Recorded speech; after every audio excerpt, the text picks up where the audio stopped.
James Preston stared out the enormous windows of his office on the 87th floor. The city stretched out below him, a sprawling network of lights and movement, a place he had always considered his kingdom. But today, the view felt hollow. The phone on his desk vibrated, pulling him from his thoughts. He walked over, picked it up, and answered, bracing himself for the inevitable. "Mr. Preston," came the measured voice of Dr. Calloway. "We have the results of your tests." James tightened his grip on the phone, his jaw clenching. "And?" "The diagnosis is final. Your chances of conceiving naturally are 0. I'm sorry. It's irreversible." For a moment, James said nothing. His knuckles turned white as he gripped the edge of his desk. "No," he whispered, his voice shaking. "There has to be something. Money isn't an issue."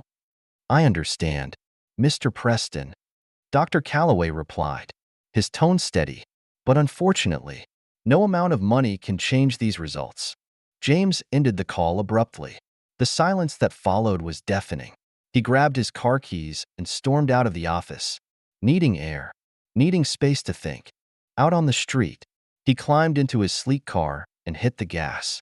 The roar of the engine drowned out the thoughts spiraling in his head. He sped through the city recklessly, the lights blurring past him.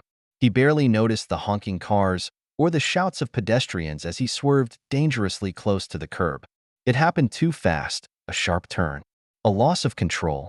The car spun, veered off course, and flipped. Metal crunched, glass shattered, and then there was silence. James was trapped, blood trickling down his forehead, the seatbelt cutting into his chest. Pain radiated through his body, his vision blurred, and he could barely breathe. A figure appeared outside the shattered windshield, a determined face illuminated by the streetlights. A woman. She pulled at the door, her voice cutting through the haze. "Hey, hang on. I'm getting you out," she shouted. He groaned, barely able to lift his head as she strained against the mangled door. Somehow, she managed to wrench it open. Her hands moved quickly, releasing the seatbelt and pulling him out with surprising strength. "You're going to be okay," she kept saying as she laid him on the pavement. The wail of an approaching ambulance sounded faint in the background, and her voice faded as darkness closed in. When James woke, the hospital room was quiet except for the steady beeping of machines. His head throbbed, and every muscle in his body ached.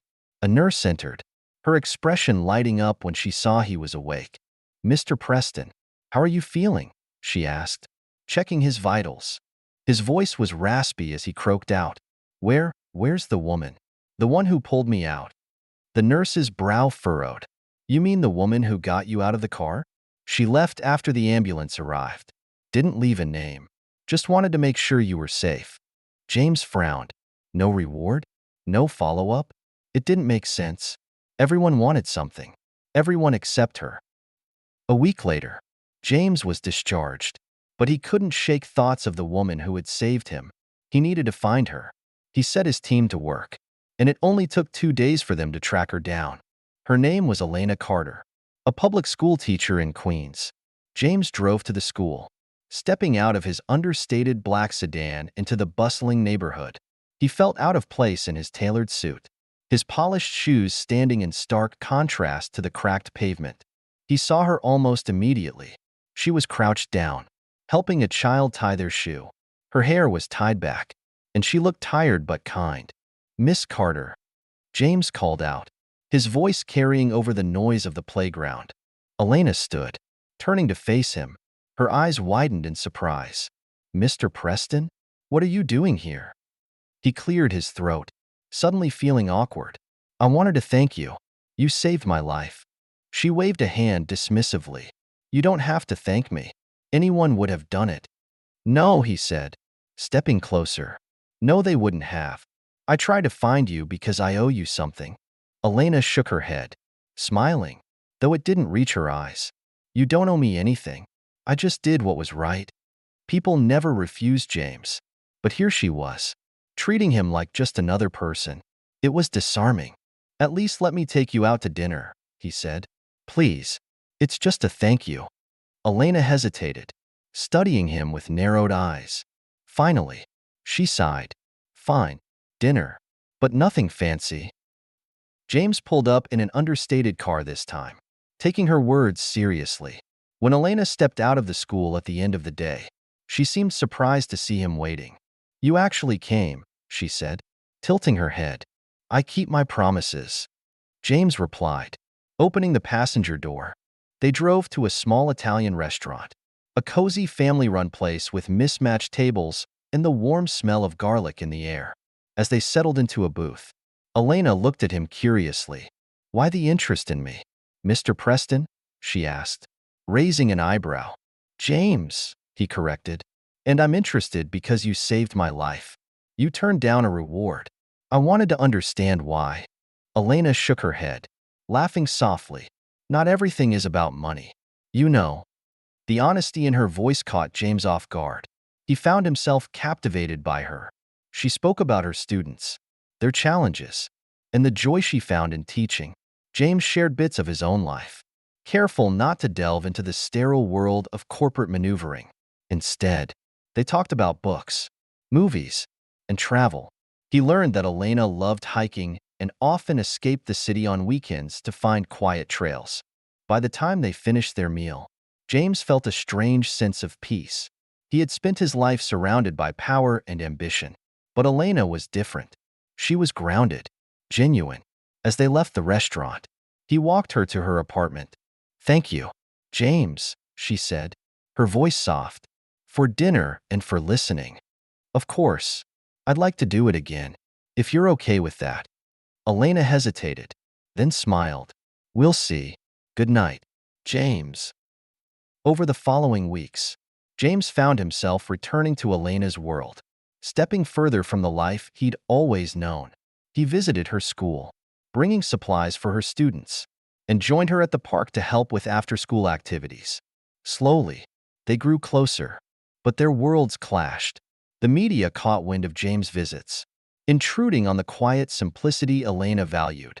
She asked for space, her frustration clear, and James respected her wishes. Yet, he couldn't stay away for long.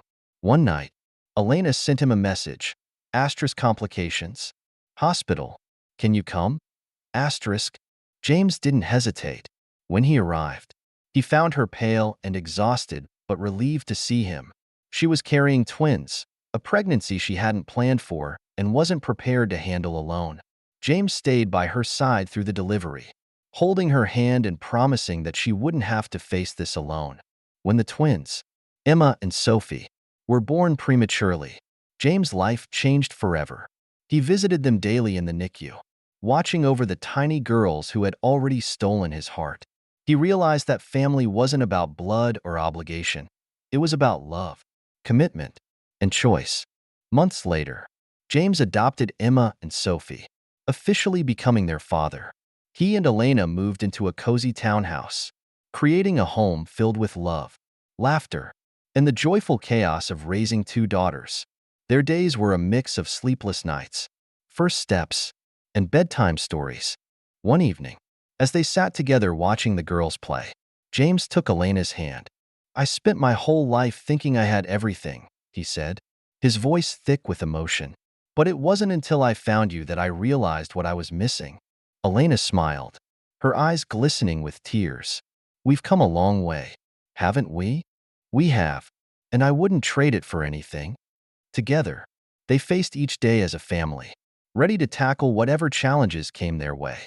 For James, the journey wasn't about finding success or leaving a legacy. It was about love, the kind that changed everything, and he knew he'd finally found it.